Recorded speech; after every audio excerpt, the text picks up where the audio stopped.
So thank you so much, everyone, for your patience and for joining us today in this conversation.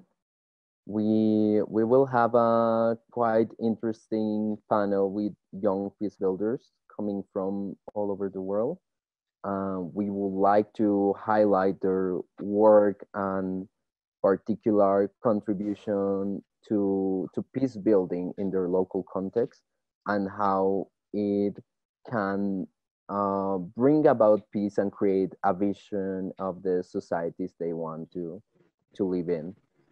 And the main idea of this panel is to show that young people nowadays, we are 1.8 billion worldwide. And while we have these big numbers in terms of how big we are as a group, when it comes to the area of peace building, in the last 2 decades, we have had 900 peace agreements signed. And while they create from this top-down approach some developments for the countries where they take place, they really lack this meaningful inclusion of young people in this framework. So that's one point we're going to analyze as well. Over the past 5 years, we have seen that there are three UN peace and security resolutions that have been issued by the United Nations Security Council. And with these resolutions, 2250, 2419, and 2535, that was recently passed, we have seen a progress in the kind of language that is used to talk about young people, transitioning from a narrative of being victims and perpetrators of war to creators of peace.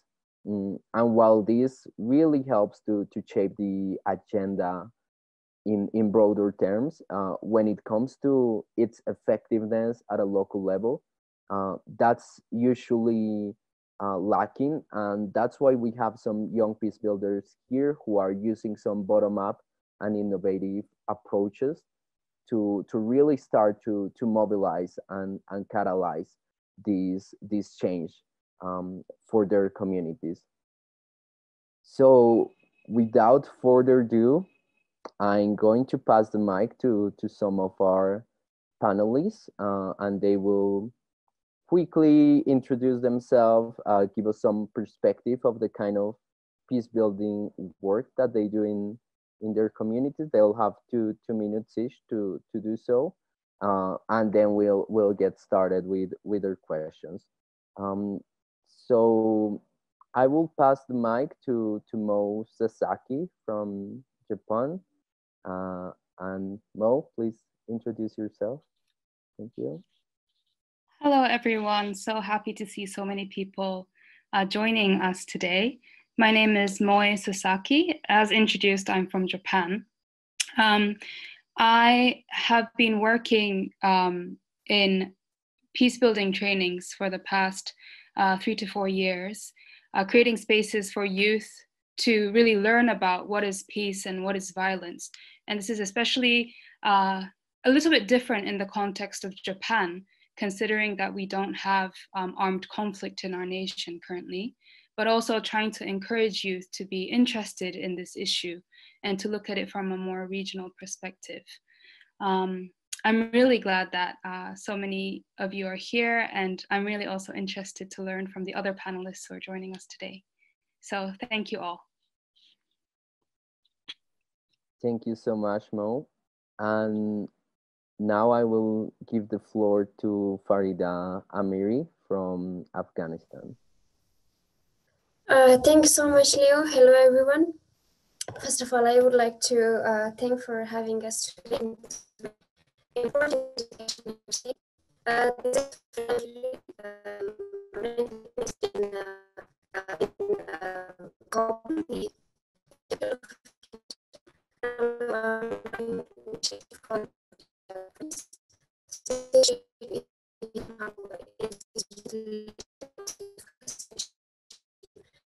in our promotion to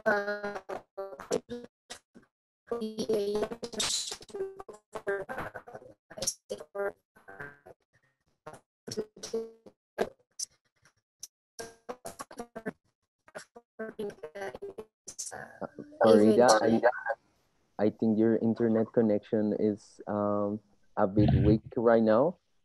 Maybe let's try to move to another panelist, and then we'll get back to you. So I would like to give the floor now to Samya from India. Samya, please introduce yourself.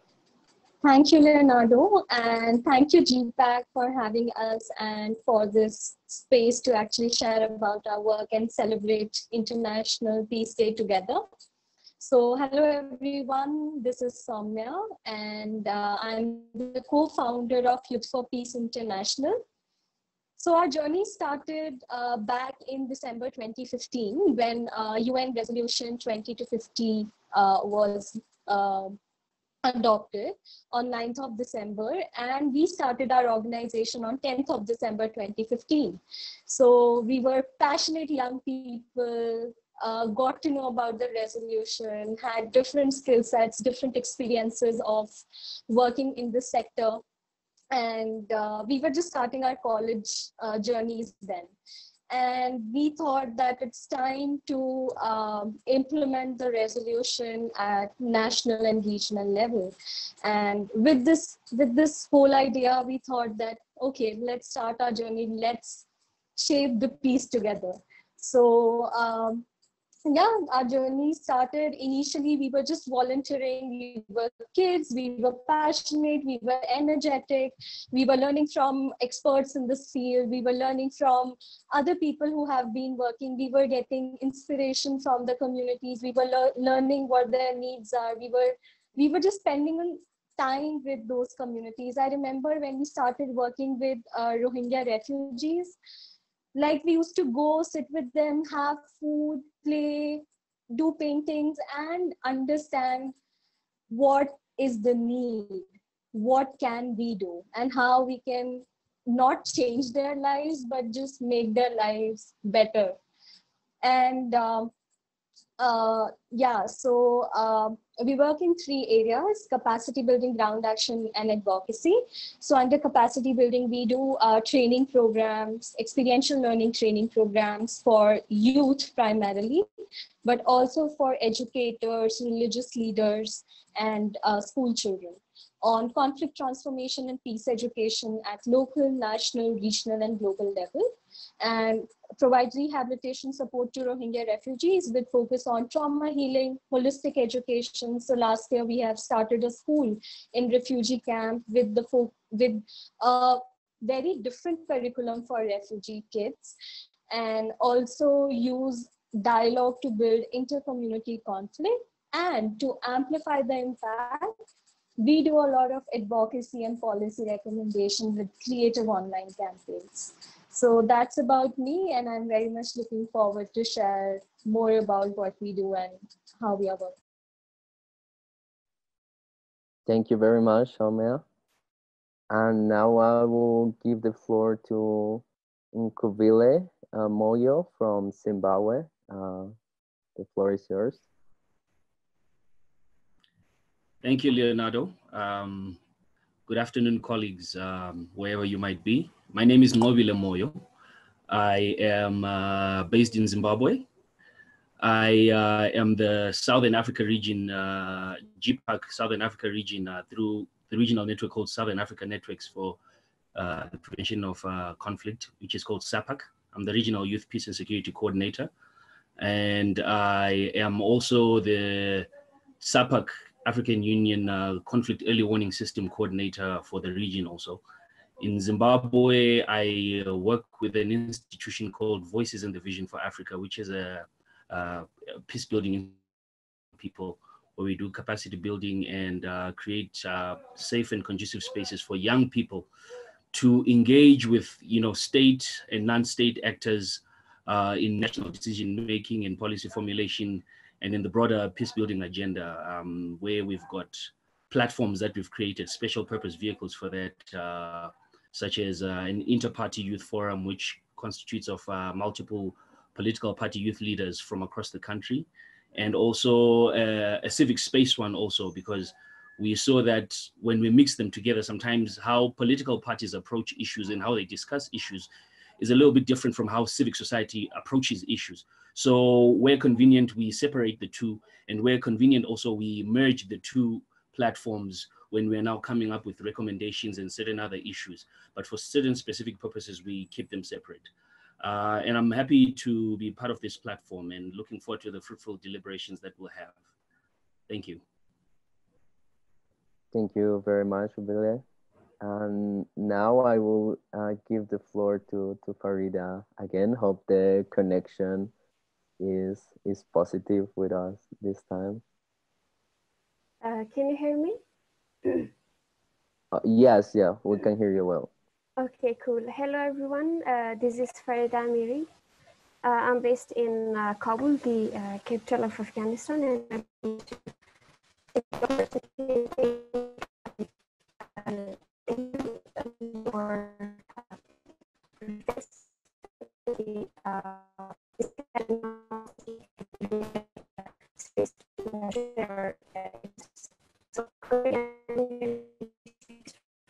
and this initiative aims to, I hope you can hear me,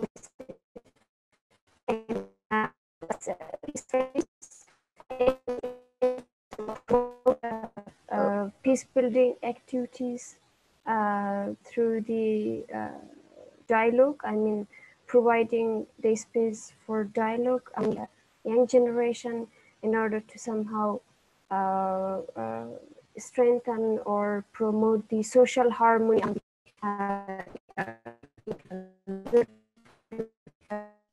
for the peace studies. Farida, can you please turn your webcam off? I think that might help with the connection. Thanks.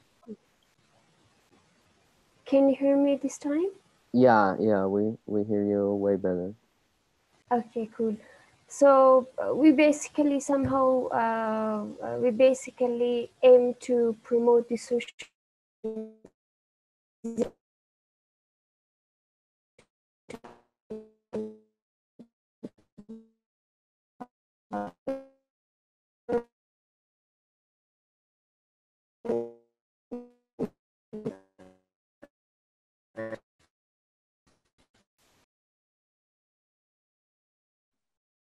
Faria, I think we lost you a little bit, but let's see if perhaps you can type on the chat box in the meanwhile a short introduction, and we see how we can work with these connection issues.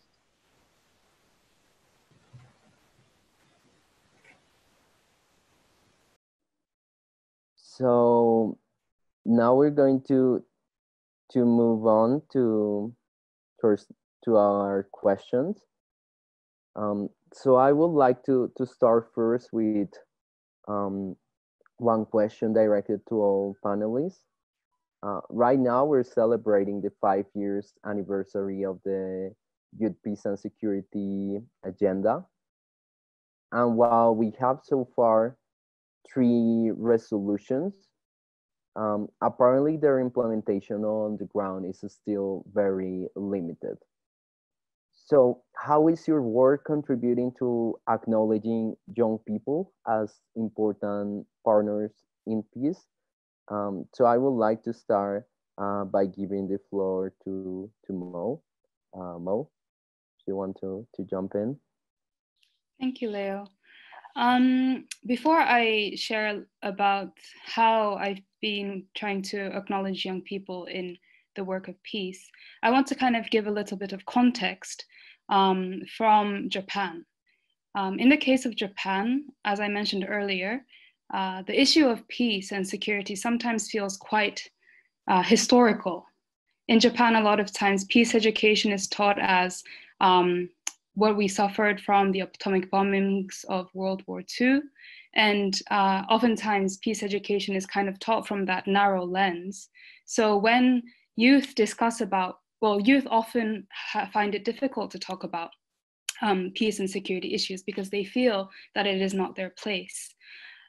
So perhaps this is a little bit different from some of my colleagues who are joining today, who perhaps might have this issue more as something very apparent and in front of them.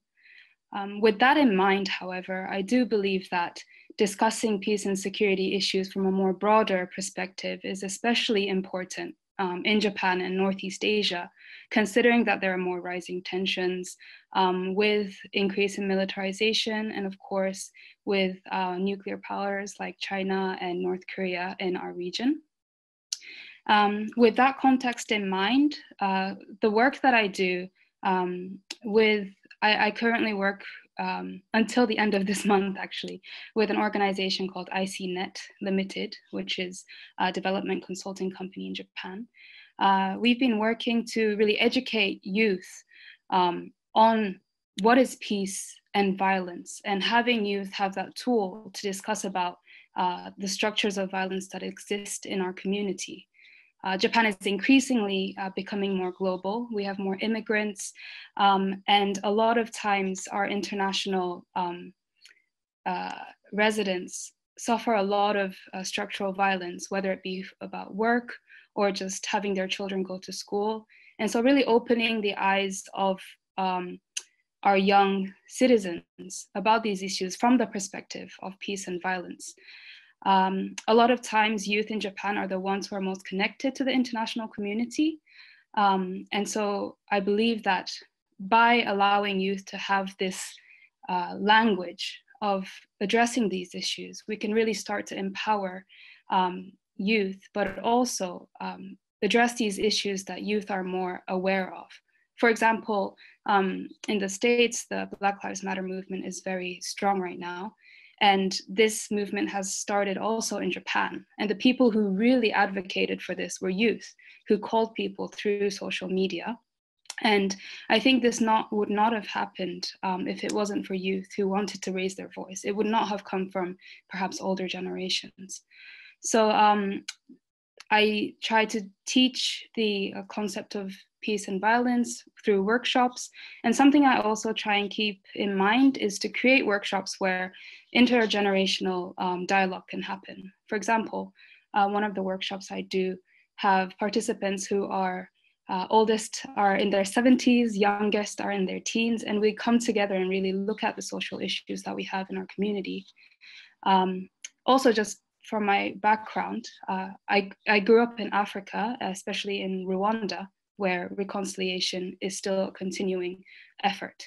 And so trying to really connect global issues and try to learn from it so that peace and security isn't something that we forget about in Japan. So a part of it is empowerment, but also kind of giving a voice to youth who already know what the issues are, but do not really have the language to share about it yet. That's it for me for now. Thank you very much, Mo. And I really appreciate how you were able to frame your work, not only in the sense that well, the conflict in Japan might be gone for a while, and it's not the same kind of armed conflict it was back in the day, but still young people in Japan can be connected with several movements around the world. They can use their energy, their capacities to engage with other ongoing issues that are happening in different places. And I think it's really important that international approach that you have in your work, and that you have been able to notice working across different regions. And to add to that, from kind of a more regional Northeast Asian perspective, I believe youth really have the strength to really contribute to the cooperation. When we look at Northeast Asia, we see Japan, China, Korea, North Korea, Russia, places where on a more state level, networks are not possible for political reasons, but youth are able to really connect with each other and start having these dialogues that are not able to happen between decision makers. So I'm really hoping that in the next few years, we can really start seeing the work of youth regionally as well. Yeah, that's a really interesting takeaway, how young people can break the barriers that, let's say, formal diplomacy doesn't allow to really get into. So that's a really interesting approach.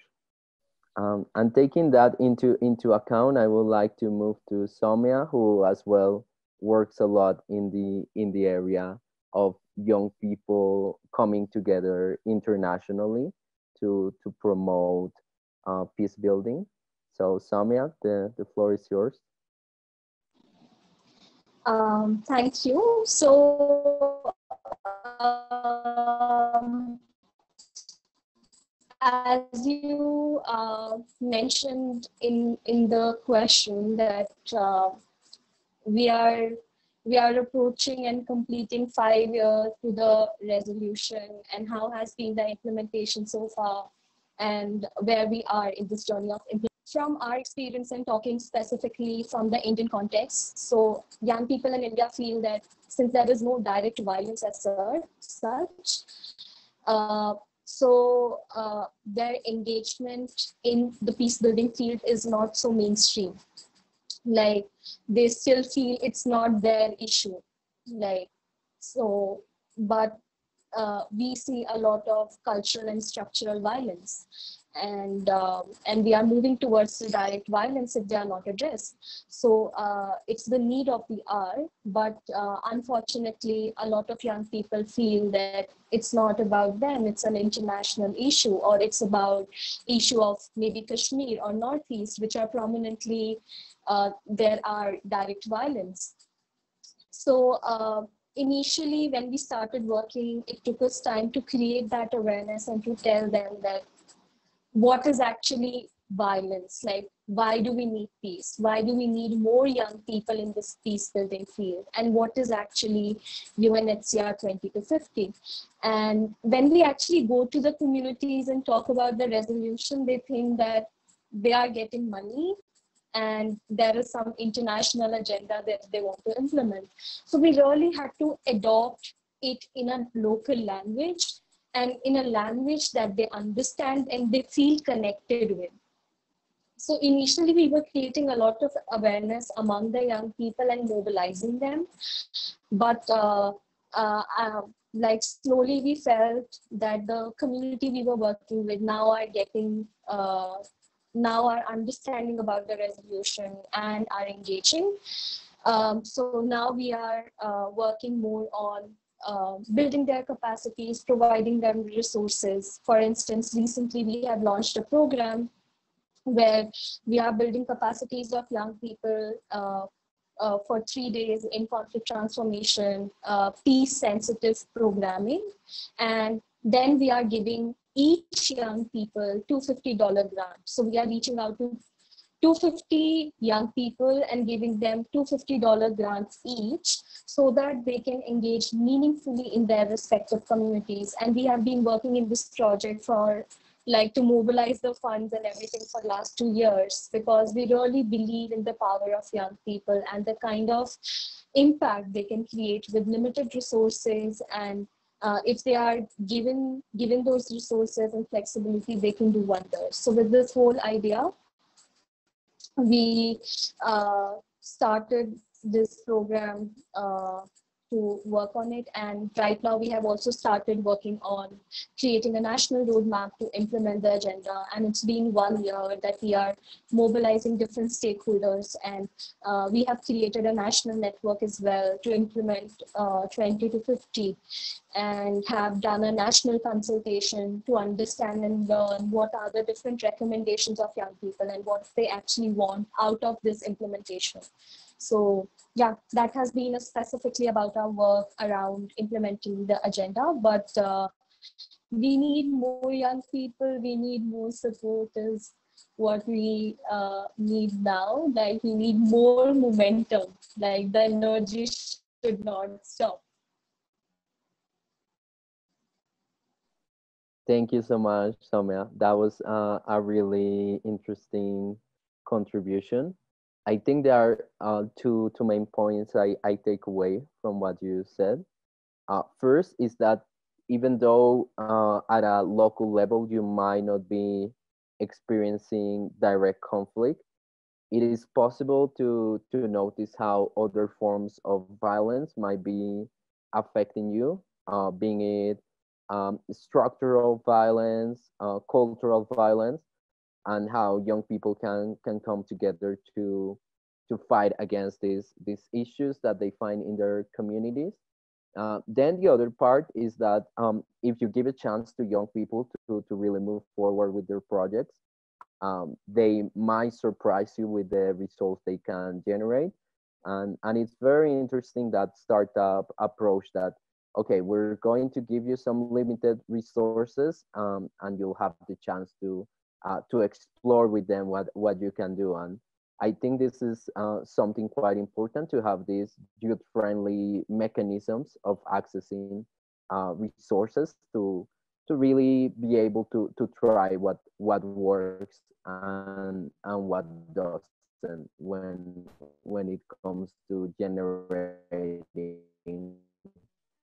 innovation in peace building. So that's and with that being said, I would like to move to Farida, who is also bringing young people together in Afghanistan to promote this kind of change. So Farida, the floor is yours.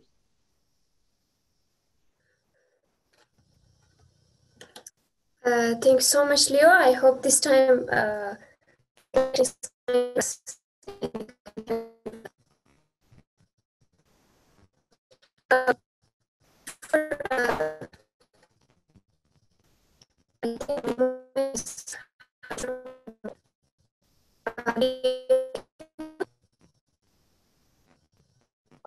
Farida, maybe let's try without the video to see if the connection is a bit better. Okay, I think something is wrong with my mic. So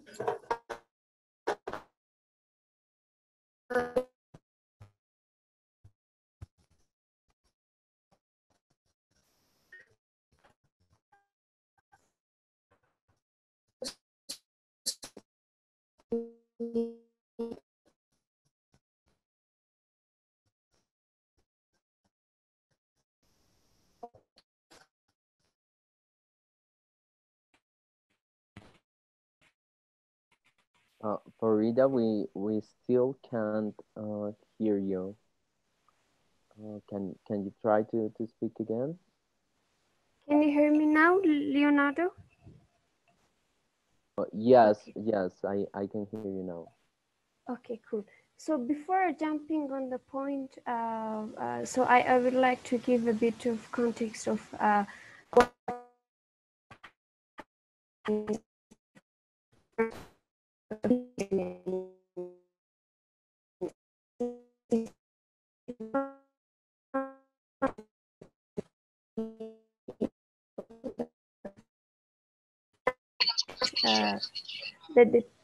that people here in this room may be aware of the peace process that has been going on in Afghanistan. So going back to the process, so officially somehow we started back in 2018, and in late February 2020, I mean this year. So the Taliban group and the United States could sign an agreement among themselves. So during the sign of the agreement between, I would say, between the government of between the Taliban and also the United States. So there was not any direct involvement of Afghanistan. So So the second phase was to somehow initiate and to start the peace negotiation directly between the two directly involved parties, meaning the government of Afghanistan and also the Taliban group. So currently, the negotiating teams, meaning the negotiating team from the side of Afghanistan and also the Taliban side, they both are in Doha, and the negotiation has started in, I would say, on 12th September, and it is still goes on. So in order to somehow the youth of Afghanistan, in order to make somehow the process more inclusive, so of course they have their own voices back in the country, and how they have their voices, this is a question. So I would like to highlight on this question that youth, particularly in the capital of Afghanistan, as they have more opportunities, and also the space is given to them in the capital. So they somehow open their spaces for dialogue, because we do believe that since the process has started, somehow it is our obligation, I would say, it is the obligation of the young generation somehow to promote, first of all, the dialogue among themselves, because we do believe, and I do personally believe, that opening the space or giving the space for dialogue can also pave the way for other processes, meaning the young generation can be familiar of, first of all, with the process itself, and secondly about the mechanisms or the mechanisms that can make the process more inclusive in terms of the representation of different segments of the society. So sitting in a single room is, I would say, is one of the achievements, and it can also somehow lead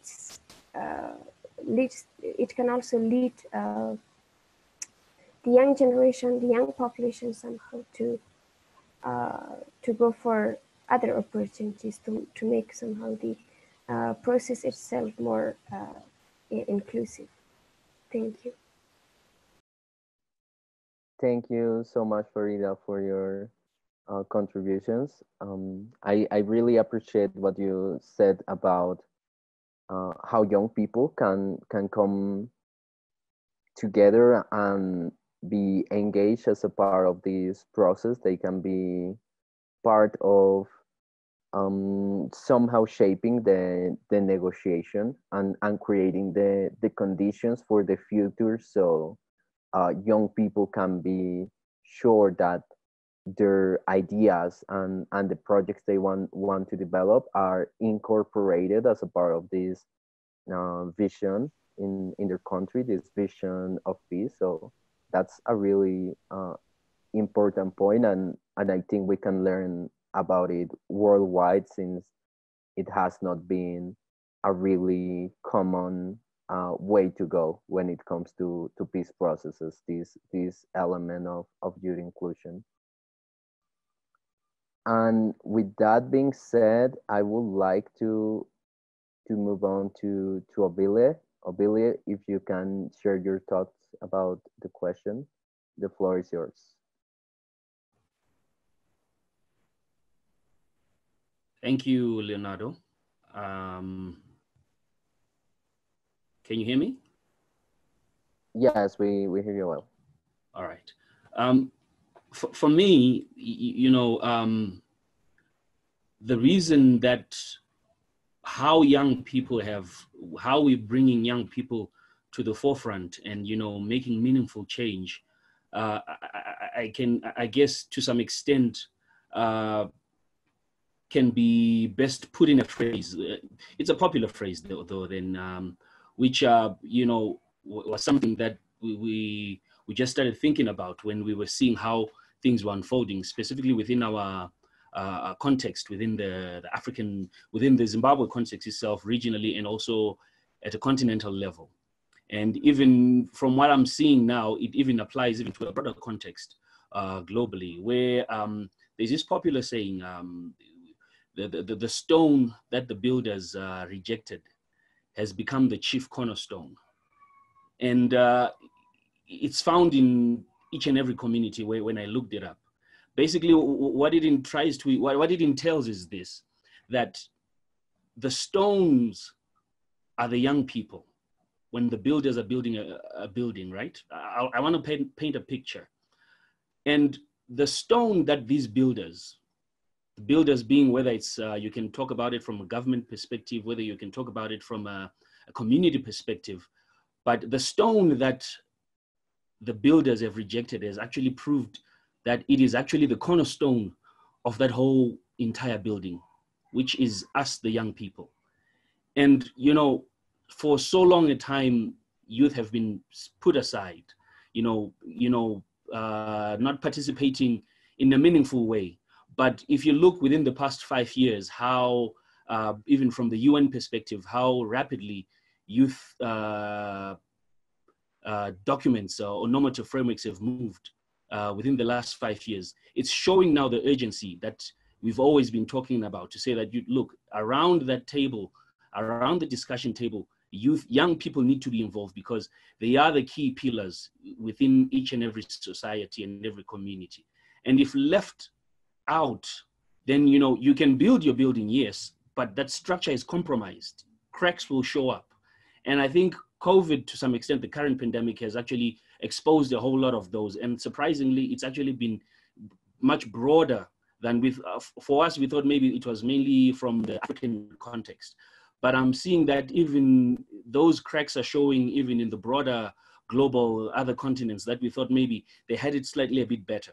But I think globally it's showing now that without the contribution, the participation, and the active involvement of young people being recognized in policies and they being taken care of or allowed to influence policy and take part in decision making in order to fix some of these social inequalities and gaps that we have, then we are always going to live in a fractured community whereby the buildings that we build by whoever, as long as they are exclusive of not only just youth, but even other parts of society, whether be it that is women, but more so the youth, given the demographic extent that they cover, we are always going to have a fractured building as long as it's exclusive of mainly this demographic, which we are calling the young people.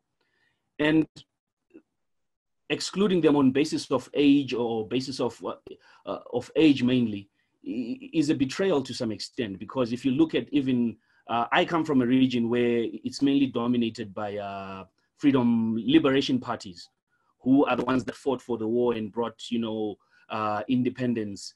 And when you look within our spaces here, within the SADC region, and even it's transferable also to the broader continental side, the government of the day when independence came for our countries was pretty much young people. Some of them were even in their early 20s when they got into government. But now you'll find that the age limit for youth in Africa is 35. But even if you are 35, they'll tell you you're too young to run for a political position or to occupy certain spaces, which is actually maybe to some extent a betrayal of the very ethos that they went to war for. So then it's time now that we are showing the urgency that we do have the capacity, no doubt. Young people globally, whatever continent you go to, we do have the urgency, we do have the capacity. And now with the conflicts that are happening where mainly young people are featuring are due to some of these inequalities or the exclusion of the young people from around the table, where we're now having to force ourselves to the table, causing this intergenerational conflict. You know, now when we start talking about the intergenerational gap, which is not necessary if then there is that inclusivity part taking place. We're losing a whole lot of time to unnecessary conflicts when we know exactly what needs to happen. So I'm glad that we are having such a platform where we're exchanging knowledge and ideas and exploring and learning from each other how we can adopt and take some of the experiences in different places and be implementing them in our contexts. I won't speak much because you'd say 2 minutes, then we'll talk more as we get deeper into the conversation. Thank you. Thank you very much, Ovilia, and that was a great contribution. I would like to highlight a couple of points that you made.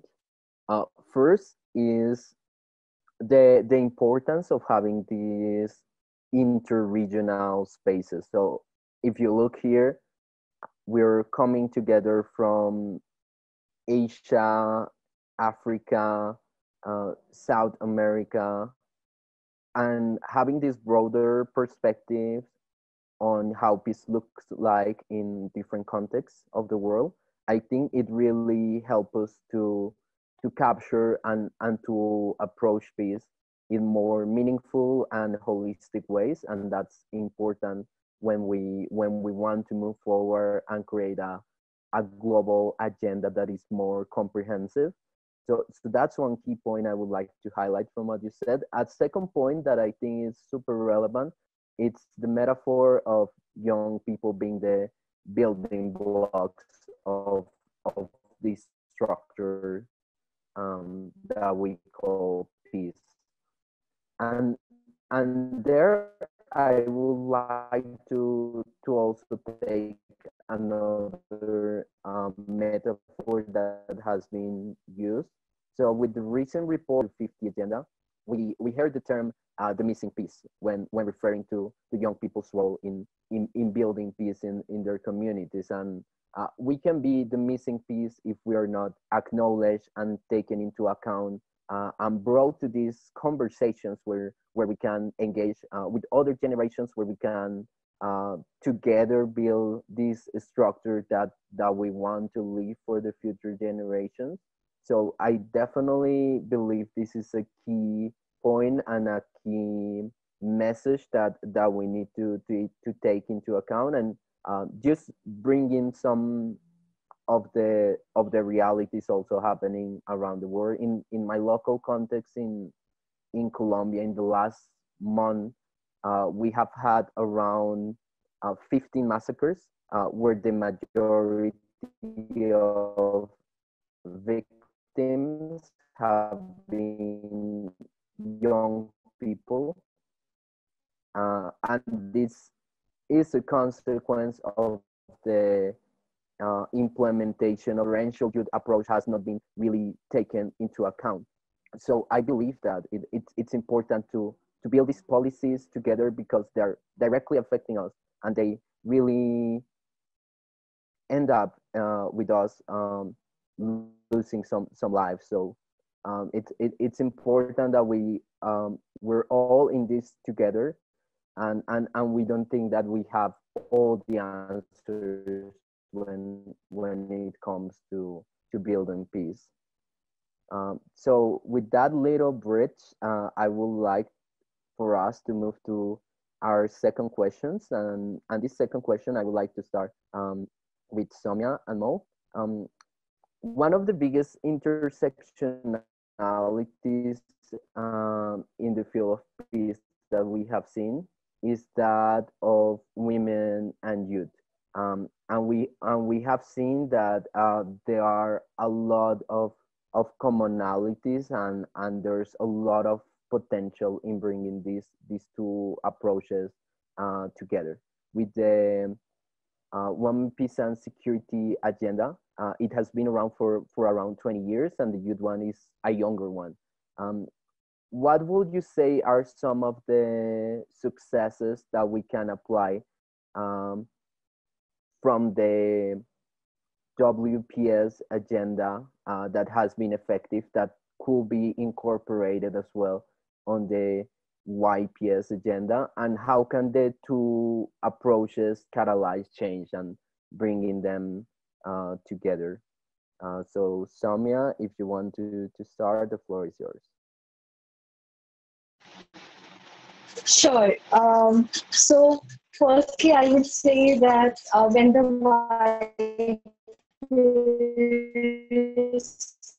agenda was adopted, it was very much inspired from the Women Peace Security agenda. And we can see a lot of similarities in terms of focus areas, pillars, and the structure of it. So we are taking these agendas together simultaneously and working on them. So there are two ways that we are promoting both the agendas or working on both the agendas. Though youth peace security agenda is our primary focus, but in our work we have seen that when it comes to humanitarian support, when it comes to working in conflict-affected areas, we see women are being engaged more, even when it comes to participation. Like in those programs or in the community as well.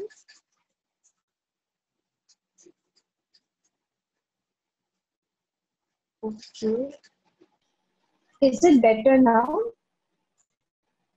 Yeah, we hear you. We hear you. Okay, great.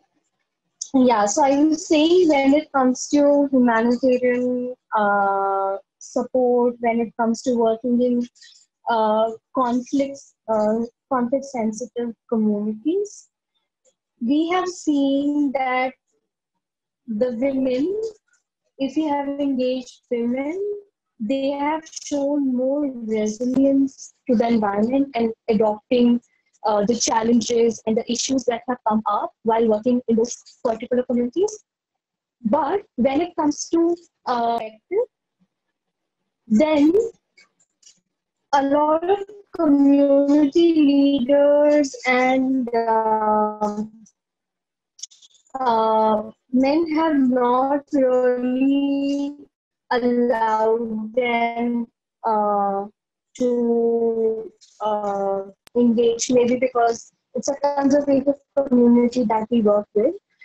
But from my observation, working from last 3 years in that particular community, we have seen that when we engage women more, the women have shown more resilience, and the output of the engagement was much better. Yeah, I think that's from my side for now, but I would share it after the break. Thank you very much, Soumya. I think it's important that element that you mentioned, that engaging women and as well it goes hand in hand with what Ovile was sharing with us before, that when we have this inclusivity approach, the chances of success are higher. So that's something important that we need to take into account when it comes to the effectiveness of moving forward with this peace agreement. Now I would like to give the floor to Farida to give us to Mo to give us some talks about this area. Thank you, Leo, and thank you, Soumya. As Soumya said, there's so many commonalities between women, peace and security and youth, peace and security. And I was looking at some work that women, peace and security have accomplished in these 20 years. And one that is very well known is the Landmine Ban. This was something that women were central in because they saw the effect that landmines had in their community, their children, their family. They raised their voice together to really call for international action to ban it. And this is the kind of perspective that I think is brought when we start including different sectors of our community. One issue that is close to mine, as I mentioned, growing up in Rwanda, one of the central actors in the Rwandan reconciliation is women. A lot of them were either victims of the genocide with their husbands and sons killed during the genocide, or they were the wives of the perpetrators. But what we see is that after the genocide, these women from both sides were left in the community together, and they've had to learn how to rebuild their villages, their farms together, despite this tragic violence that occurred. And you see that because in this sense, women were not, although they were not as much involved in the direct killings, but they were left with the consequences. They were kind of left to rebuild the pieces that were left behind. And so we see how their connections, seeing how the genocide affected their families, affected their children, and their kind of hope for the future really drove them to be centerpieces in rebuilding a nation. And they even now are a huge part of the reconciliation efforts happening there. So that's one other example where women have been really central to the peace building efforts. When we look at the Northeast Asia context, there's an initiative by an organization called Women Cross Dmz. DMZ is the demilitarized zone between North and South Korea. And there is an action they do every year where they come together, women form working for foundations in North Korea, South Korea, Japan, China, and all over the world. They come together and really call for peace together. And that's something that really brings a different perspective into the peace initiative, which I think we can really learn from. Kind of going along with Moyo, he kind of drew a picture of the building blocks. And I want to kind of share another picture that I hold dear when thinking about women, peace and security, and youth, peace and security, is that John Paul Lederach, one of the leading peace builders and academics, scholars of peace building, he said that peace building is very much like creating a web. So we as peace builders are like spiders. And what we have to do as we create this web of peace is to look at our surroundings and see, which branch can we reach out to create this stable but very flexible web where we can include people and really connect and create this structure together that is agile but very strong. It can withstand wind, it can stand rain. But oftentimes, I think, when it comes to peace and security processes, in the past, it has always been male-dominated. It has been older generations carrying out this dialogue. But in order to create this balanced, stable web, we need to include more people. And women, peace and security have been something that has been an initiative that has kind of led the way to show that people who are not in positions of power or decision-making can really make a difference and really connect different aspects of populations that were not connected before. And that's something that we as youth, I think, are really trying to do. As an example of something that I myself am trying to do as youth in Northeast Asia is, I know we have some Filipino friends who are joining us today, but ASEAN communities have a very strong identity, I think, as an ASEAN people. They have economic connections, they have geographical and just identity together. But Northeast Asia doesn't have this yet. And so we hope, one of the initiatives I'm trying to encourage is to get Northeast Asian youth to really dialogue together, to start thinking about what is our regional identity, so that we can really start to formulate this future together and really start to make a presence and create this web that doesn't necessarily exist at the moment. This is something that we have seen women, peace and security attempting to do in our region so far, but something that we are trying to energize through involving youth in this dialogue as well. Thank you very much, Mo. That was a brilliant contribution. One aspect that I really like was this concept of creating a web. And I think it's really important, and the symbolic element that it has is quite powerful. The web is at the same time flexible, but provides a solid structure that can capture really different views, that can capture ways of approaching conflict and transforming it. So I think it's really important to take this into account, because it's a common structure that we can create, and as well it's a common structure where we can have a meeting place for different perspectives. So I think that's really important. And with what you were mentioning about Asian community and the strong identity in this region, yeah, I want to also bring that to the conversation. Recently in Latin America, we started a network called Juventudes por la Paz, Youth for Peace, but in Spanish. And we noticed that there's a lack of content available in Spanish to really move forward this youth peace and security agenda.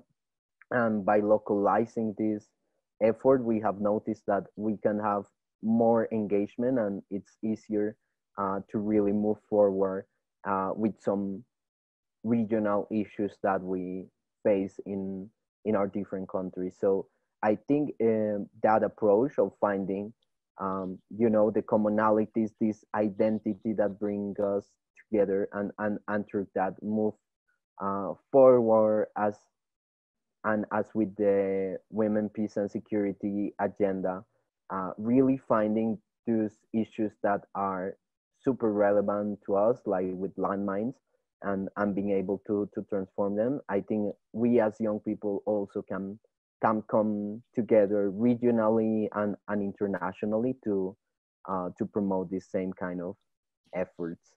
And now I would like to move to Obile. And the question for you is, one of the main concerns you bring on board with your work is youth participation when it comes to discussing national issues. You want to empower the youth to be the change makers of today, not waiting for them to be the future leaders.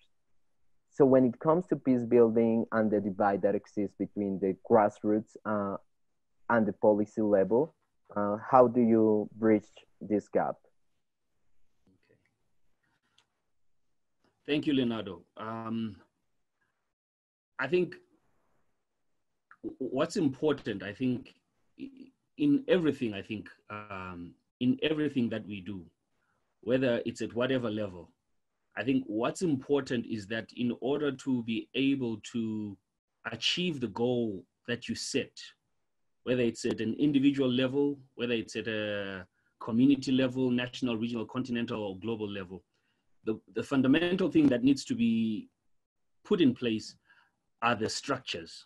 That you know your goal, you know how you want to do it, or you might not necessarily know how you want to do it, but you need to have a certain structure in place that has the right kind of team that can enable you then to achieve those particular issues. And I think that's where sometimes I think as young people, we miss it. And I would like to answer that also, and also tie in the women also issue within this particular context, in the sense that from a normative framework perspective, I think a lot of issues have taken place, as I'm saying, that we've got 2250, 2419, and 2535 at a global level. When I speak, let's say, from an African perspective here, from a continental perspective, recently we just completed with the African Union doing the Youth for Peace continental framework for Youth for Peace, how young people are going to be integrated into the broader continental and regional peace and security issues. And then when it cascades down now to us at a community level, how then we link up with the national level, it's important then for us to be able to organize. I think that's where we have the right issues, we speak the right language, but it's important then to be able to how do you channel that energy? Where do you put these issues? Who are you speaking to, and how are you communicating your language? Through what channels? Because then you have to understand that certain things work in a certain kind of way. in government, there are systems, whether sometimes it's at a regional level, there are systems that you need then to be accustomed to know how then to approach and engage them. And definitely what we need, we're definitely not outnumbered, but as someone said, but we are unorganized. So we need then, when we get to those places, there are some that get there maybe sooner than others. You know, sometimes you'll find more than often, you know, there's a ladder that links us to there. And when someone makes it there, they pull up the ladder and the rest are now standing stagnant there. That's some of the challenges that we're facing that then we need to grow out of.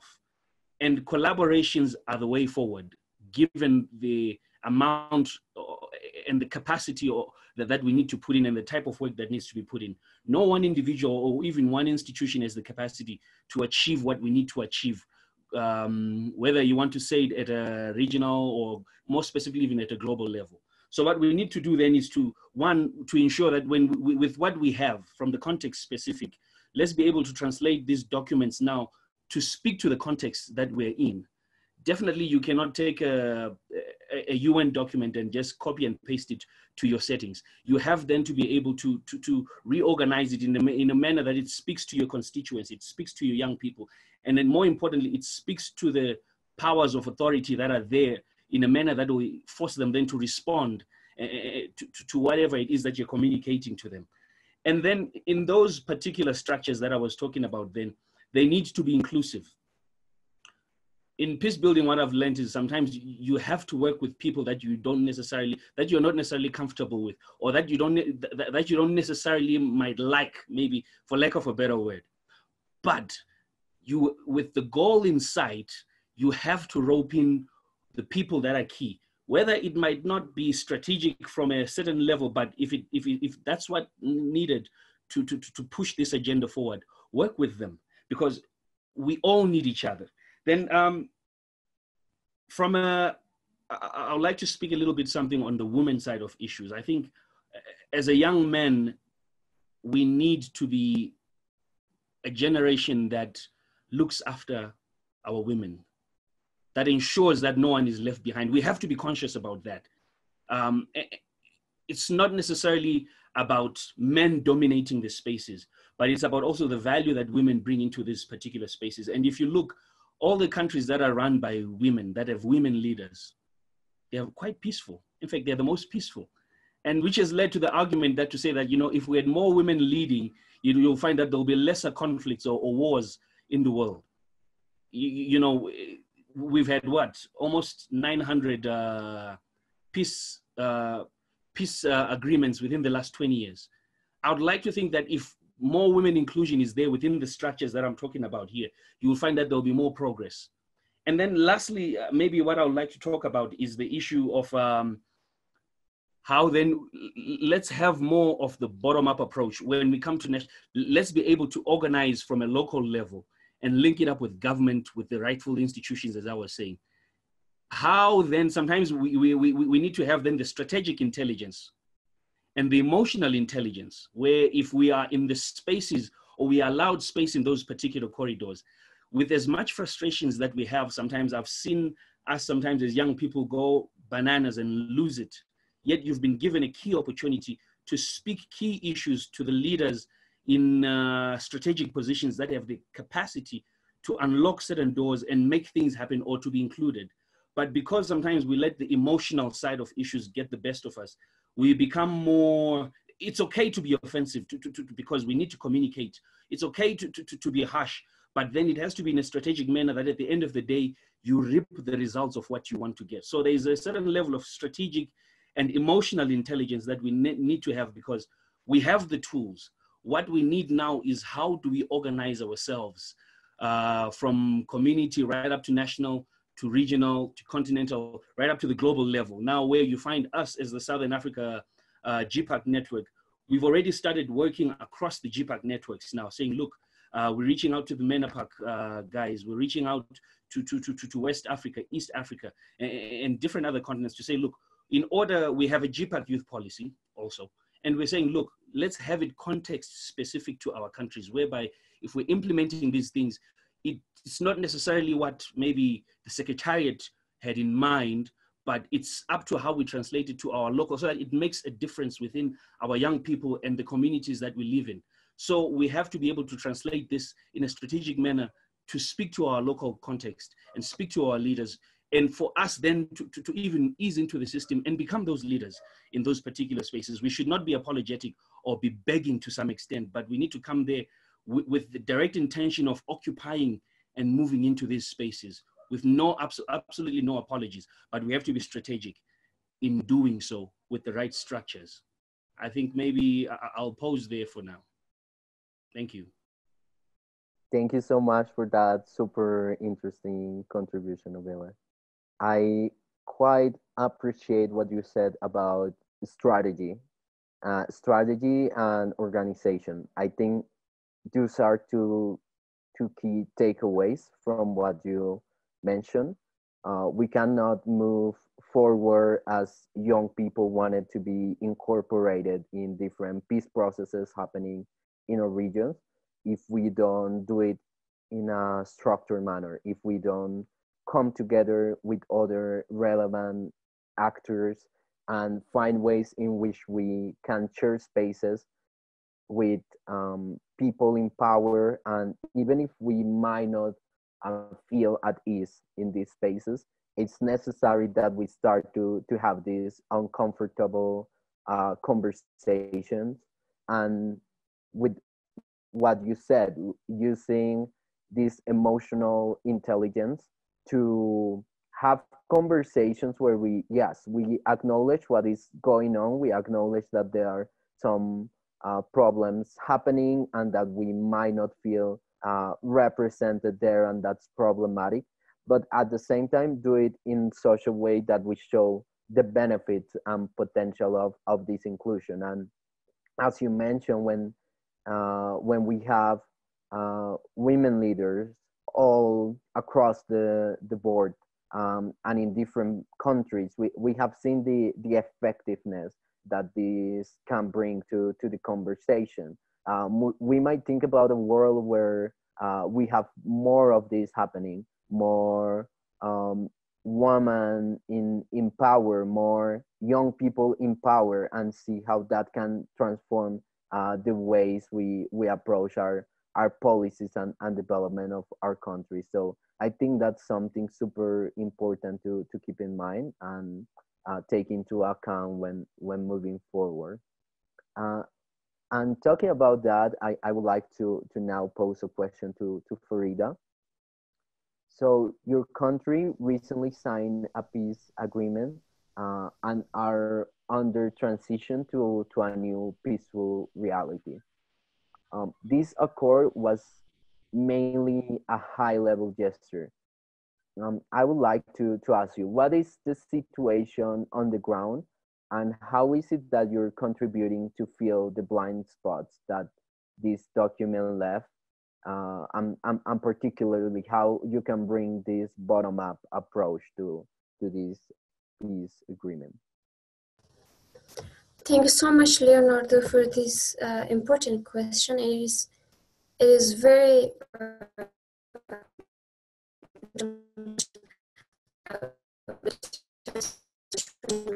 the situation that we are. I think we're losing you a little bit. Maybe let's try without the video if it works better. Okay, I hope this time you can hear me well. So coming Yes. Coming to your question. So despite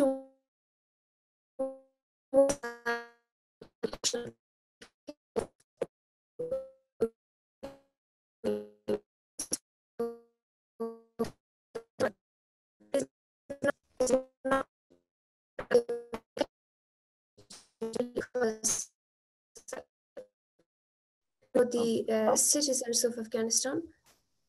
Can you hear Leonardo? We miss you for the last seconds, but I think now the signal is better. So let's try again.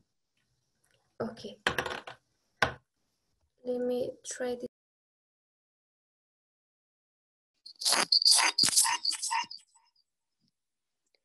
Okay. I hope this time.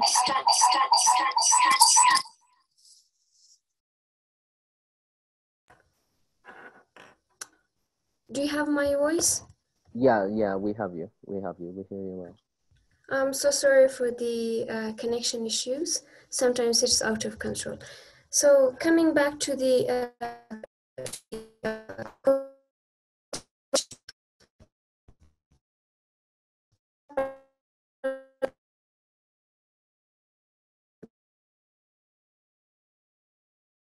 or as a mainly Afghan citizens have expected. Why? Because somehow the opponent group, particularly I mean the Taliban group, they are still somehow continuing their their terrorist attacks, their suicide attacks in different parts of the country, or and also on different groups of the people, whether they are part of the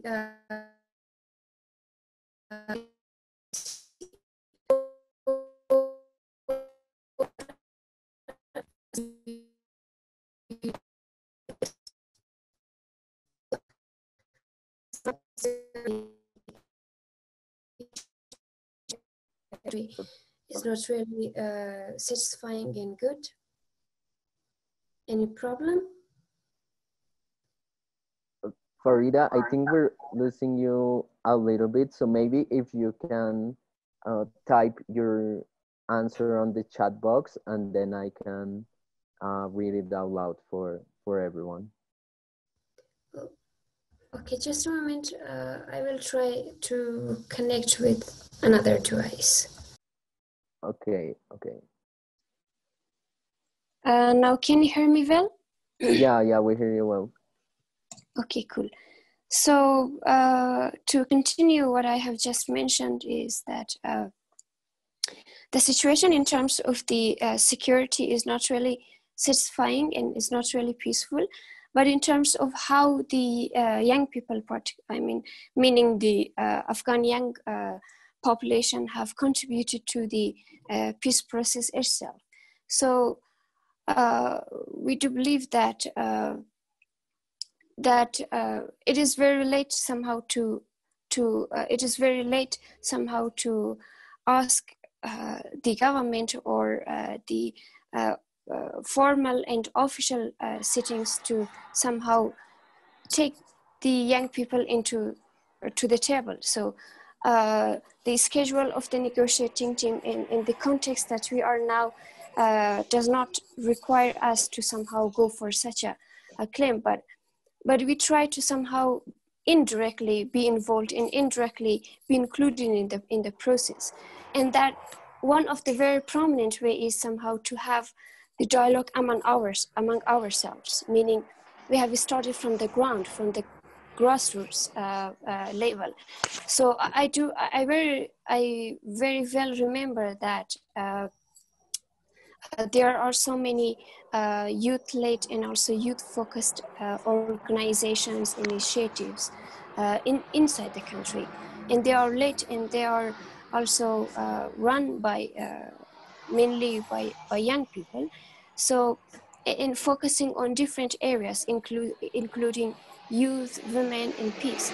But there are also some other organizations that have been focused, for example, on the entrepreneurship, or on something that's not really much connected to the peace building or to the peace process. But somehow, I mean, the dialogue among the young people, the young women and men, have somehow paved the way for other young people, for other organizations that did not focus previously on the peace building process or on the, I would say, on the peace building activities and also the peace process itself. But I mean, the dialogue among the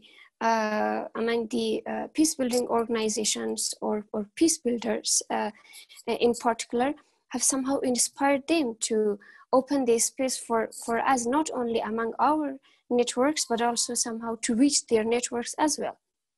So having dialogue, having conversation among ourselves somehow does not only does not only is not only restricted to our own network, meaning the peace building network or the peace builders, but it also somehow find it is a way to get into other networks as well.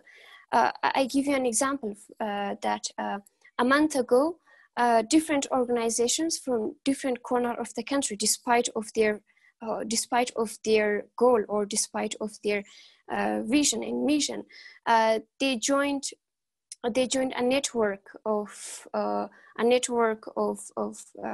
organizations, particularly youth-led and youth-focused organizations, to somehow come up with a resolution in regards to the peace process and somehow consideration of their voices at the table during the negotiation.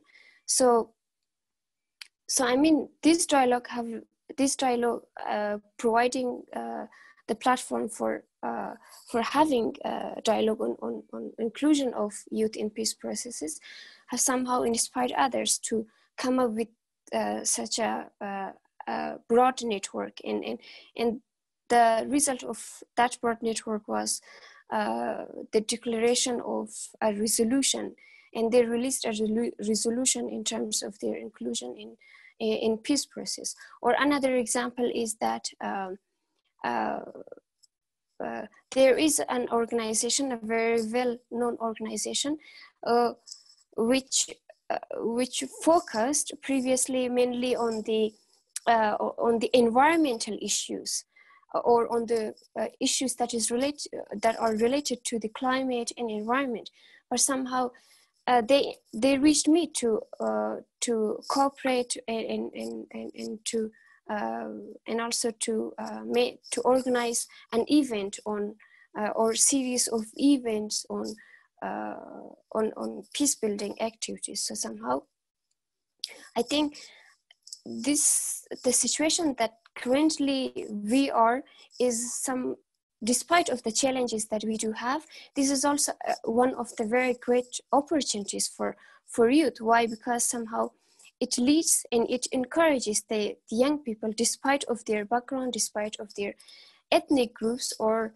I would say experiences, can lead them to, or can enable them to somehow come together and build a network that focus on peace process and also on their participation in the peace process. So it somehow helps, it has helped the young generation to unify their voices despite of the challenges, and also the further step that it enables us, and also it encourages us to reach out not only the local network, but also to reach out to the international network, to the regional network, because we do believe that if young people from different corners of the world come together for a single value, and that single value is our inclusion and our voices in the processes, particularly in the peace process. So this is also one of the very, I would say, a great opportunity to reach out to the international network as well. And I do give the example that GPPAC is now providing this platform to reach out not only to the network inside Afghanistan, but also outside Afghanistan. And I'm sure that there are so many other countries that have gone through the same experiences as we have been going through.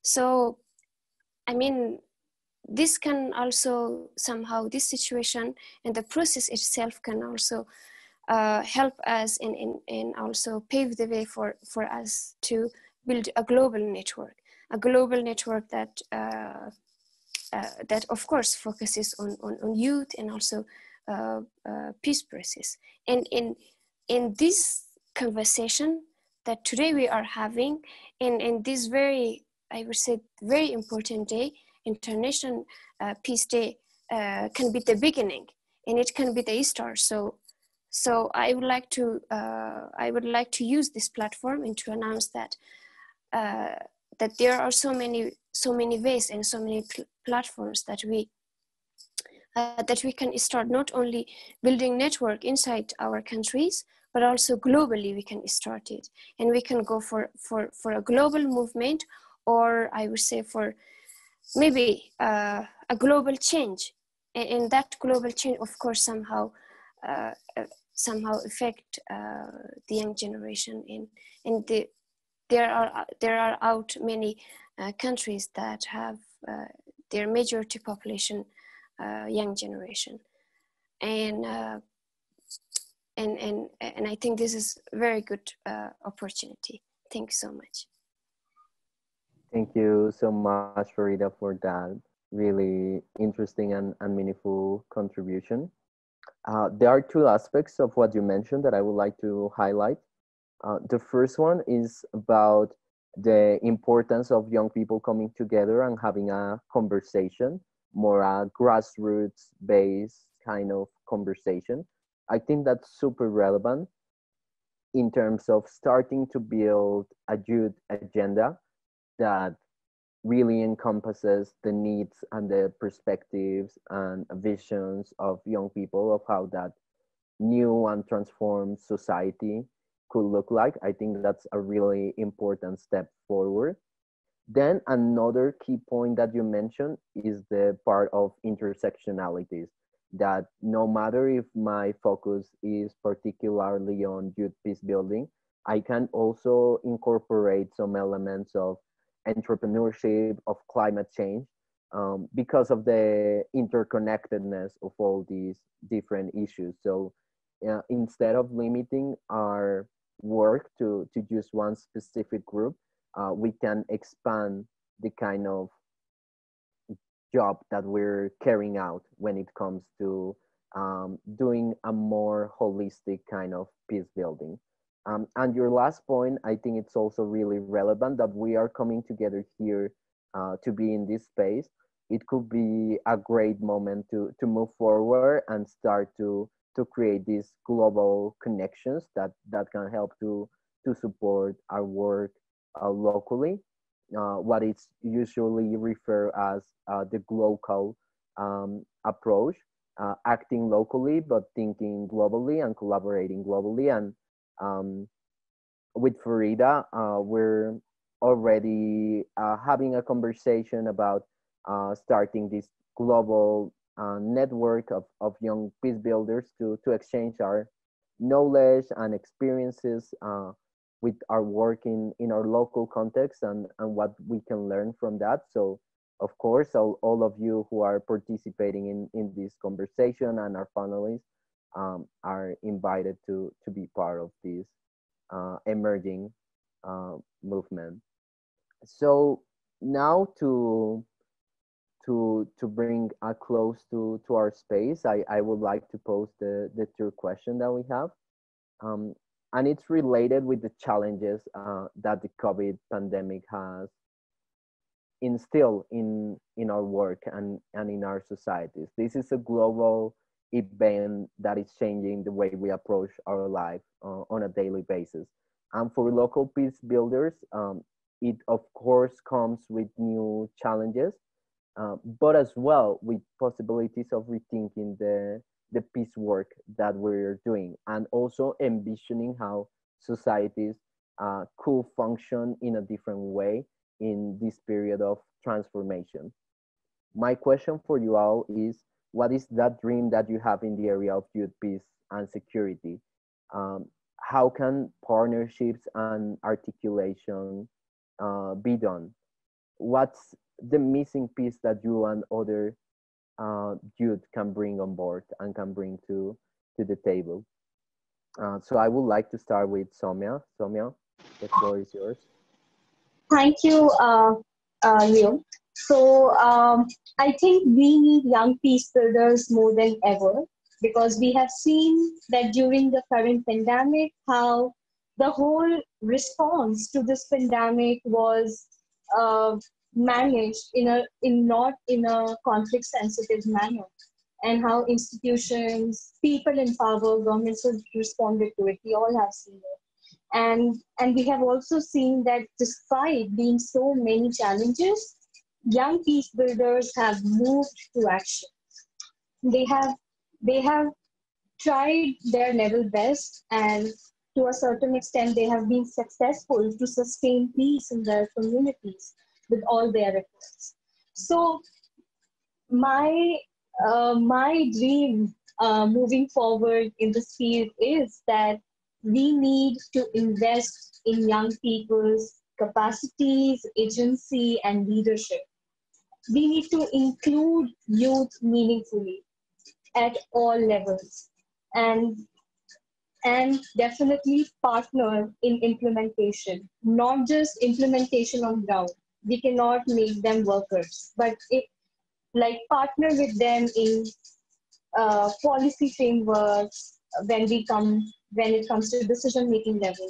And personally for us, it's like we have grown so far in last 5 years is because of partnership, is because the intergenerational support that we have received. So I think we can do more meaningful engagement if we will do more partnership, if we will collaborate with different organizations, and if and we are able to overcome some of the institutional barriers which are there, like, for example, receiving funding, for example, the governments have created certain barriers, and we have been able to overcome them just because of the partnership. So I think with this, I would like to conclude my thought.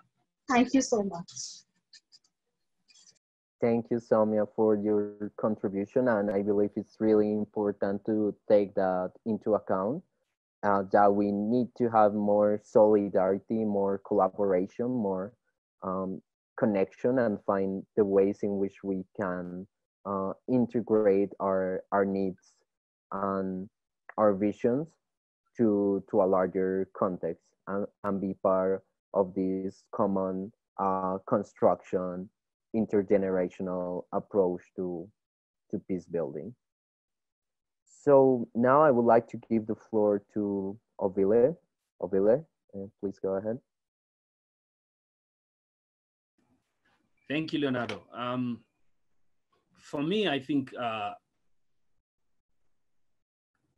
the way the pandemic has affected young people, specifically, in Africa, we get together for no reason. We've always been that kind of community where we are always, meeting up, even on a day when you're not doing anything, the boys, or they just meet up at the corner, they sit and they talk, it's been those informal structures to some extent that were there where we used to discuss some of the pressing issues that are affecting us. We no longer have that informal space because of the limitations in as far as numbers where people meet and this and that, and it's really disrupted the way that we function even as a community, where weekends the whole family can go to see a relative, or for any reason of all the things that are happening. So it's had a very big impact. First of all, I'll start with the social side, because it then cascades to some of the pressures that come with the social and the political side of issues. So you'll find then that more specifically for young people, what's been happening in the past couple of months, we've seen a drastic increase, specifically in suicides amongst young people, because and when we analyze the situation, there's been, I think some of them are universal, even in different spaces, where gender-based violence has been on the increase. And then some of these are contributions mainly because of the confinement that some people are finding themselves in. The lack of, socializing with some of your colleagues or your friends that then you used to do, and, where you would comfort each other, share ideas, counsel each other. Those spaces are now missing. And now you find that you have to rely on your phone. And the phone on its own has its own challenges from an economic perspective, because you need to have credit or data for you to be able now to even participate in such a forum, first of all, to even speak to a colleague, to speak about the challenges that you're facing through, or to get help. And some within their houses, they are trapped with, you know, maybe people that are sexually abusing them, some that are, you know, maybe, you know, emotionally abusing them.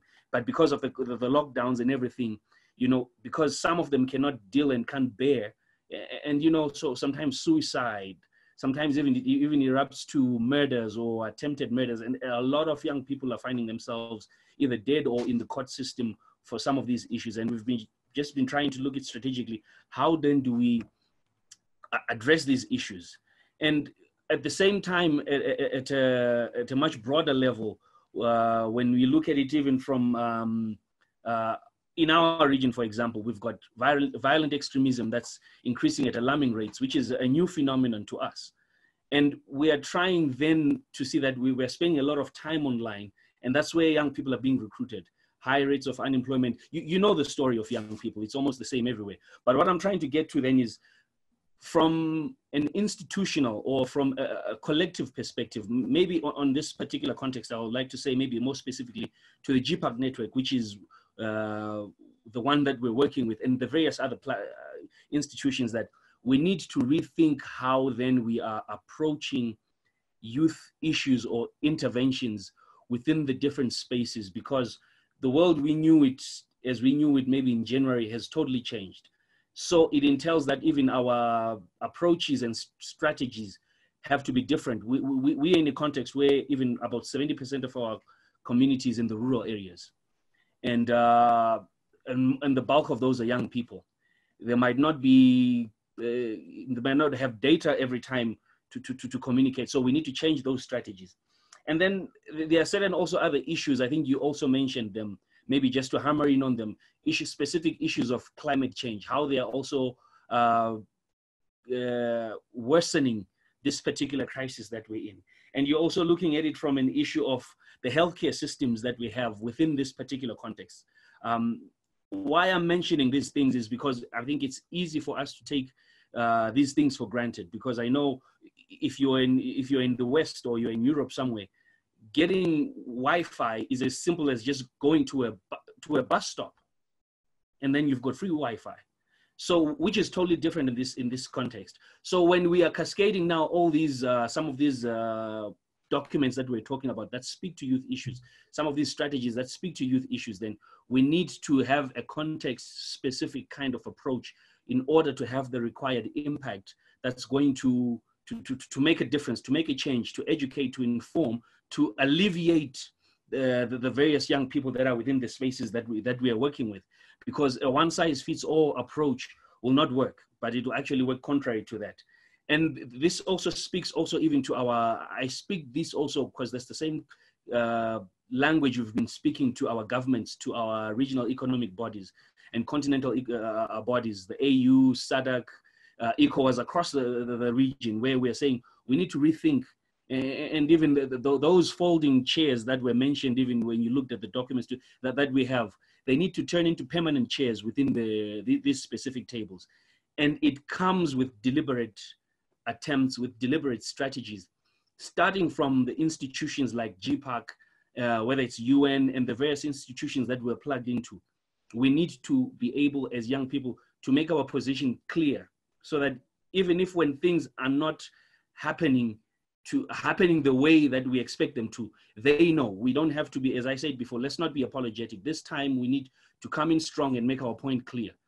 And we get the deliverables that we need, so that we are able then to be a generation that's able to take care of itself, not be dependent or survive on tokenistic approaches from our governments and our communities. No, we are well equipped, we are well educated, we are well informed.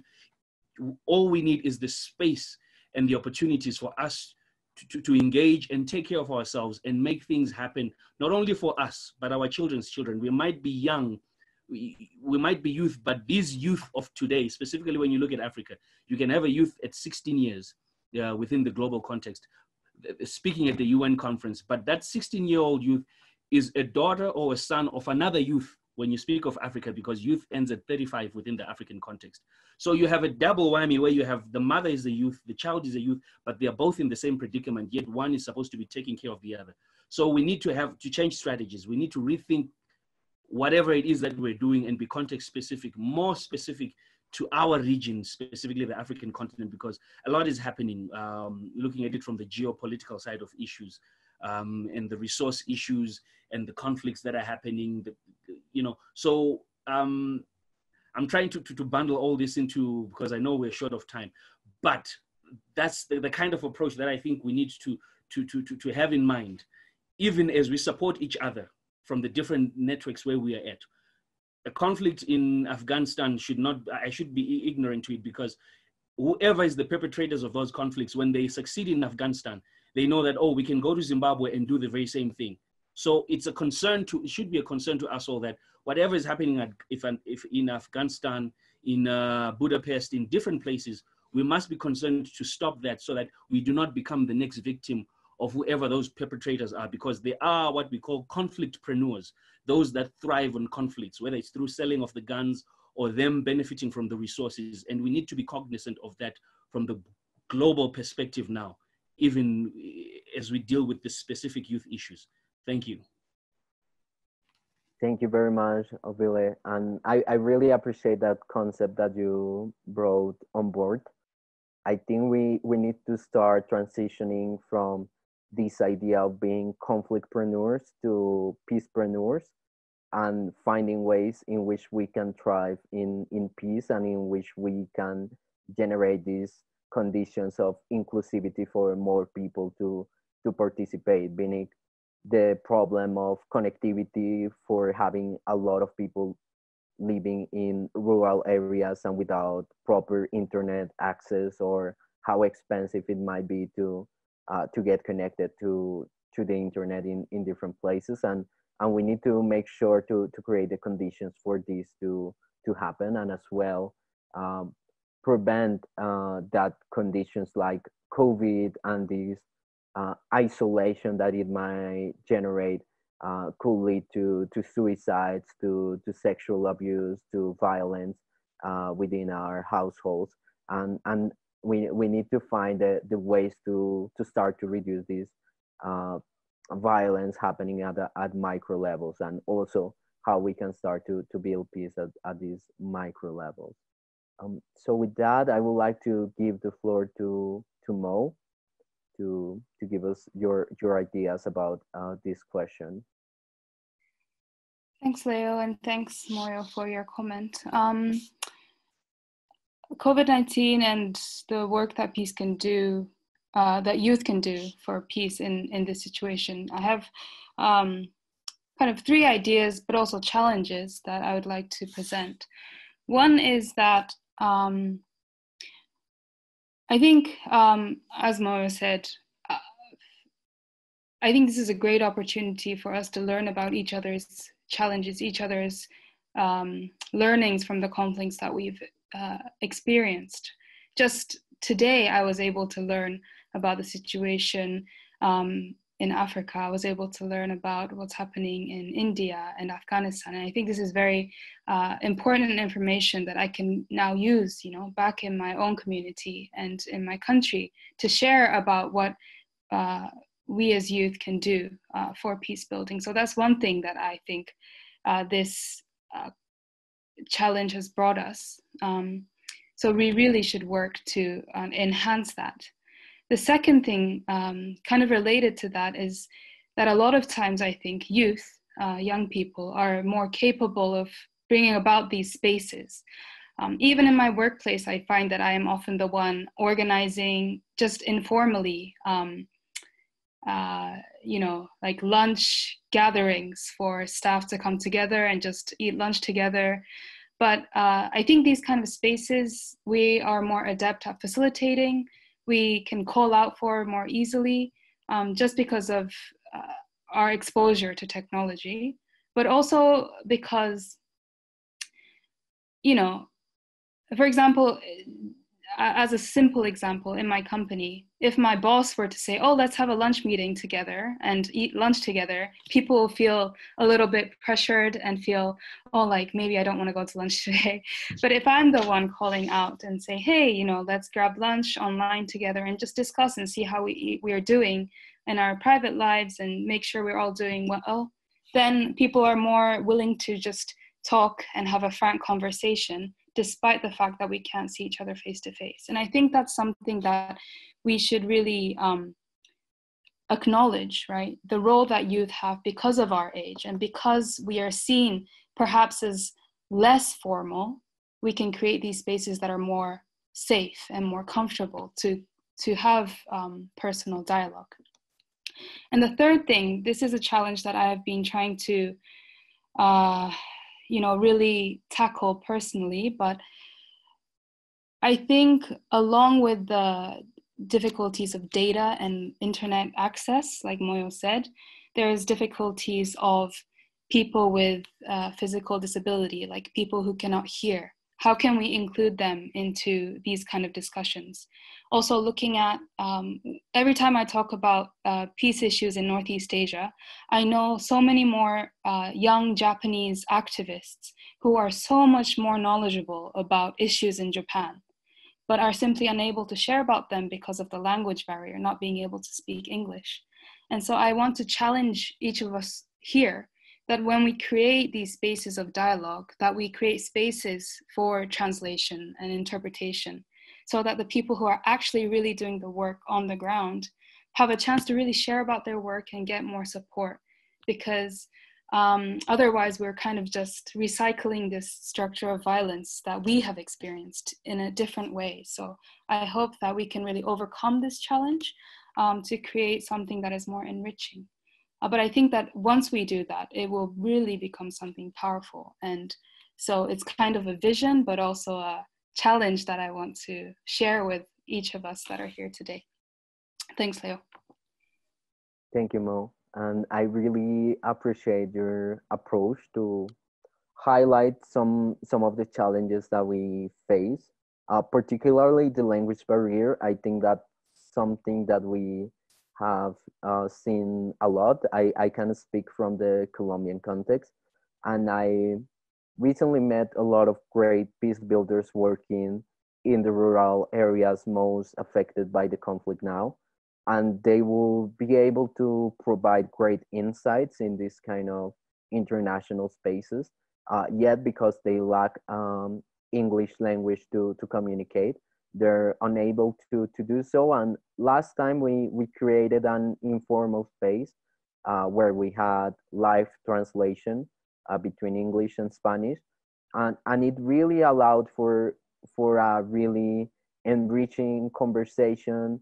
And like Ovile was mentioning, noticing how some local issues can affect the way we engage and we're part of the conversation, like connectivity and just the danger of speaking about some threats that are happening locally and then are exposing young people. Just to give a brief outlook about it. We woke up today in Colombia with 3 massacres that occurred last night. Many of the victims were young people. And this is a situation that has been ongoing for the last month. And in the young people who are trying to do something in these local areas to transform the situation are usually in danger. And that's why I believe these kind of global spaces to brainstorm some ideas and also be able to find ways to give real protection to the ones that are doing the work on the ground is super important. And in that sense, what Mo mentioned about creating these safe spaces like this one, it's really important to really bring issues that in some more, let's say, diplomatic arenas or some formal spaces we will be unable to talk about. And with that, I would like to give the floor to Farida to to close our comments on this last question. Thanks so much. Coming to the question, I think the pandemic has somehow promoted the inequality, particularly when it comes to such a dialogues. For instance, I think people in this room today, they are very privileged, including me, having access to particularly internet and connection. So somehow the pandemic not only divided Afghanistan into different classes and into different parts in terms of the having access to the resources, but also other countries as well. So it really somehow promoted the inequality, and and of course there is inequality, but there is a question that how we could address this kind of inequality in terms of having access to resources, and also how we could tackle it to some extent, I would say. So for instance, youth in Afghanistan, majority of them have been so active, and they try to somehow amplify their voices when it comes to this decision making. I give an example that some days ago back in one of the provinces of the country, there was held an event, and I was honored to take part in that event as a speaker.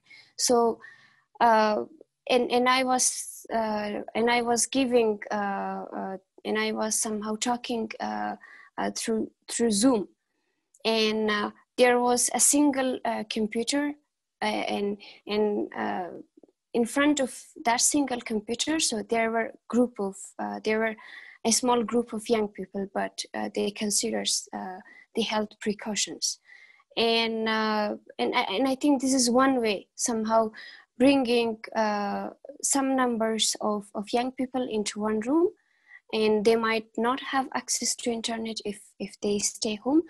So this was one of the ways that how we could address the inequality, particularly when it comes to the virtual gathering. And in terms of the YPAs, and also our contribution and our dream about the peace, and also missing peace. So I would like to somehow summarize all of these questions into a single answer. And that is that, of course, there are so many dialogues and conversation about the inclusion or participation of young people. But what is very crucial is that how we define participation and how we define inclusion of young people in the processes, not only peace process, but other decision-making process as well. So I think one way to somehow give more meaning to the inclusion of young people is by defining and by going into the details of the inclusion itself. And I think that would be defined as not only the symbolic presence of young people on the table, but their real participation. I mean, behind their participation or inclusion, there should not be any type of influence, or, for example, any leaders, I would say, influential leaders, or the control and influence of other generation, or any influence that really undermine the value that young people really are looking after. So I would like to conclude that let's really go deeply and concretely into the definition of inclusion and participation itself. And I do raise is because it is really relevant to the context of the country I live, to the context of Afghanistan. So the real definition of partnership, inclusion, and participation of young population can pave the way for other progressive in achievements of our generation as well. Thank you so much. Thank you so much, Farida, and I really appreciate how you mentioned the importance of meaningful inclusion and participation, not making this just a tokenistic process to, you know, like sort of youth washing some policies and programs, but really making sure that we're making some progress when we're including the youth. So with that in mind, I would like to open the floor for some of our participants to pose some questions to our panelists. So you can raise your hand in the chat, or just open the mic and pose the question.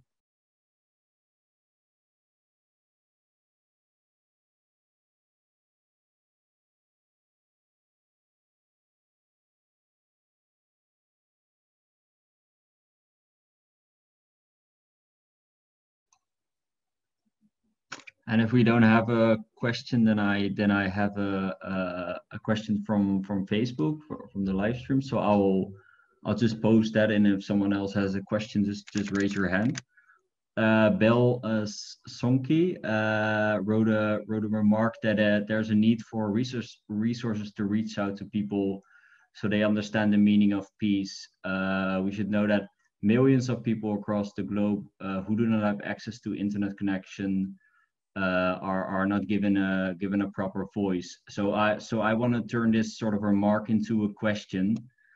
You've all worked with people who are facing those issues. How do you give these people a voice, and how do you make sure that those people that are not being heard are heard? Maybe Leonardo, you can give a floor to whoever you think is can give an answer to this. Sure. I think Farida might provide some great insights on this question. So Farida, if you want to go ahead. Thank you so much. It's really related and it's really relevant question. So as I already highlighted on the promotion of inequality that has been somehow produced by the pandemic itself. So for instance, today, me and others and all of us that we are in the same room, and we have exchanged our views, and we have somehow shared our experiences and the mechanisms that can help in terms of the youth inclusion in peace processes.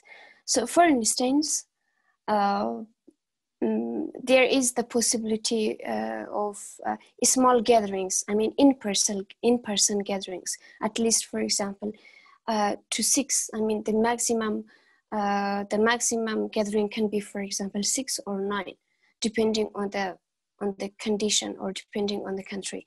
So for instance, today I had the privilege of joining this event, and tomorrow I can have, for example, a gathering of 5 or less than 5 person with in-person gathering with my friends who were not able to join us today. So who are not able to join us today. I mean, this is like a chain, or this is, for example, like a circle to somehow transfer what have been discussed or what we have, or what insights we have. I mean, we can pass on by this. At least it can work in my context, and I can provide this chance for myself and for people around me, particularly young people. And also another way that I already highlighted is that whenever, for example, there is for instance, virtual gathering is happening, and every person is not able to join that gathering, for example, from their home or from their room, we can at least bring a particular number of them inside a room, where we have the resource. For example, I have the resource. I do have, for example, connection, and at the same time, for example, I can at least bring the same 5 or to 9 people in the same room, but with the consideration of the health precaution. So they can also at the same time can having access to such a dialogues or to such a gatherings. So I mean, network is very important, and network is the key. So I mean, having such a gatherings or having such a dialogues in person can help, and also virtual can help to somehow continue or to make it, for instance, like a chain, and like a circle, and the circle will get bigger and bigger. So these two solutions are the ones that worked in my context, and to some extent I also experienced it. Thank you. Thank you so much, Farida, for your insights. And I think what you said is really important, that each of us can be an amplifier of these conversations, and making sure that those who were left outside the dialogue can also get some insights and inspiration out of these conversations. And I would like to quickly give the floor to Obile, who also wanted to share some insights about connectivity. Mm-hmm.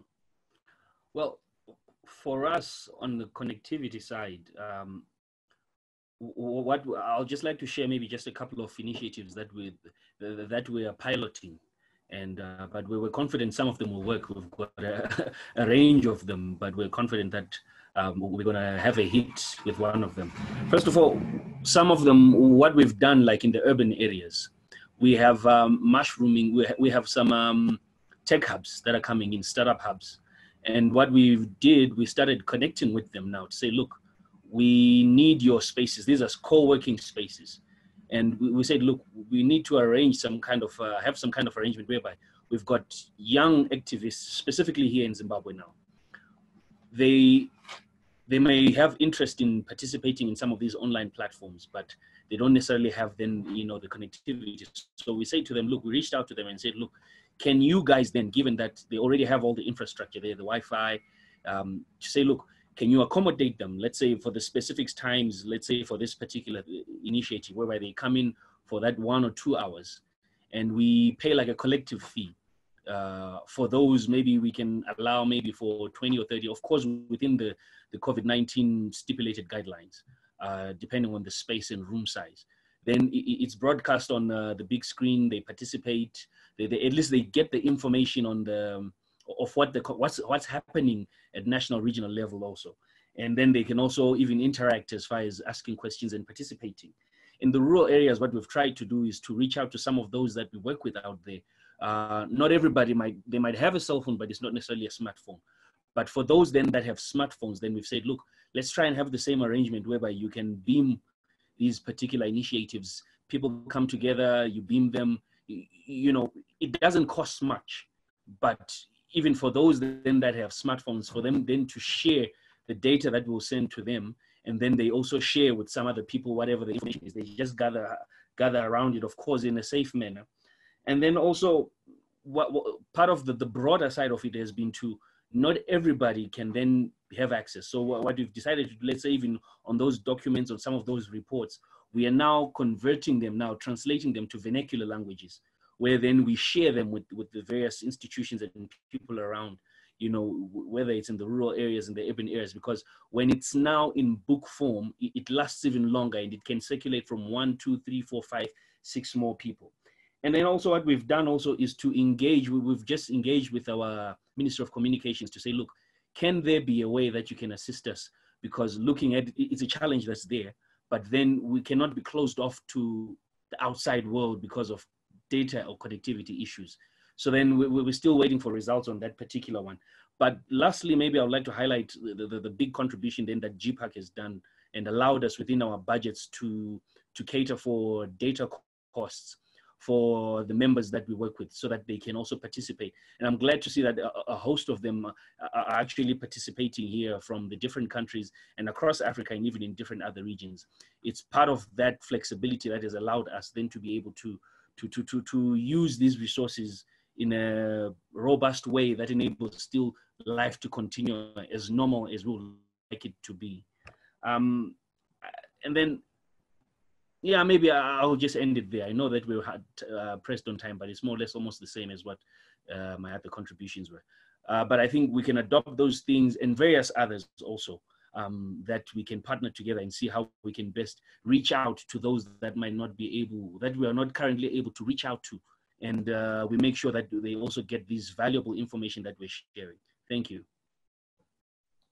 Thank you so much, Billy, and I really appreciate your effort to give a voice to those who are unheard, particularly in this kind of international conversations, and as well make sure that they can nurture themselves with the knowledge and insights that come out of these spaces.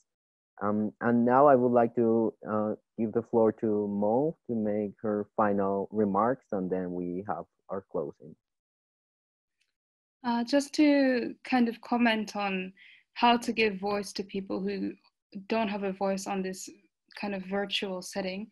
One thing that I've been trying to be more cognizant of as I have had more chance to speak in these situations is that really to be more aware of the work that's been going on locally, more so than I have in the past, and to make sure that I learn from those actions that are happening locally, and also to give credit to the people who are doing this work by saying their names and saying the names of those organizations, so that perhaps people who are listening to my voice can then reach out to these local organizations. Thank you, Mo. And I definitely believe that's really key, that we amplify the voices of local organizations, local peace builders doing some great work, and that perhaps don't get as much attention as possible because of a language limitation, connectivity limitation, or some other aspects that might limit their capacity to really engage in this kind of spaces. So I really believe it's important that we acknowledge that role of privilege that we have participating in these kind of spaces, and as well make sure that the knowledge that we can gather here and the possibilities we have to engage with local peace builders, we make sure to amplify their voices.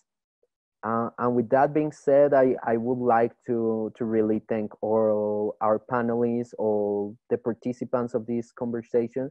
I think we have a really enriching dialogue to nurture ourselves with perspectives coming from all over the world, and showing us how young people can really make a difference when building peace locally, when engaging with one another and coming together to be a larger network, an international network, where each one of us can gain knowledge and insights from each other work and experiences, and through this process we can start to have more meaningful participation and incidence in the local processes that we are facing, and at the same time through this process we can really make sure that the voices of those young peace builders who are normally not part of the conversation can get to these spaces, and as well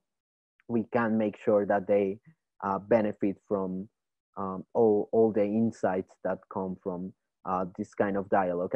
I believe, as Farida mentioned before, today being the International Day of Peace, this could be the great start to begin promoting more youth collaboration across borders, and to start to see ways in which we can have more dialogues meeting at the frontiers of intersectionality, with the women agenda, with the climate agenda, with the cultural agenda, and see how we can benefit from these different movements and nurture ourselves together with this kind of participation. So thank you so much, everyone, for being part of this space, and looking forward to seeing you soon in some new dialogues that we're going to create. Thank you very much.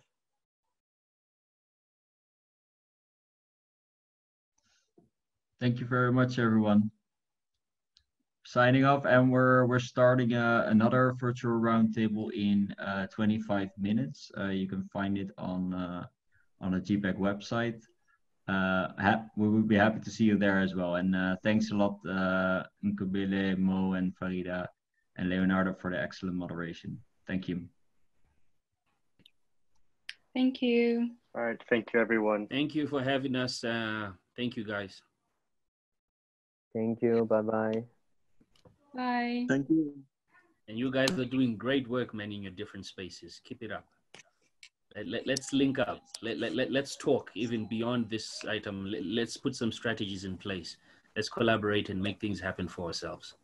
Yeah, sure. I'll send a follow-up email for us to get connected and keep working together.